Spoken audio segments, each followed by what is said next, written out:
приказу Государственного комитета обороны вы, ингуши, объявляетесь изменниками и врагами социалистической родины.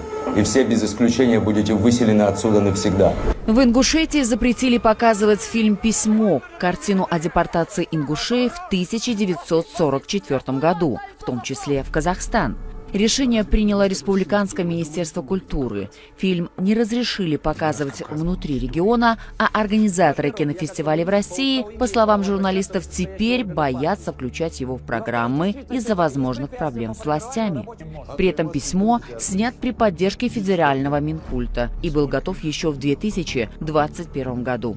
Его уже показывали в других регионах России, в Казахстане и за рубежом на международных фестивалях.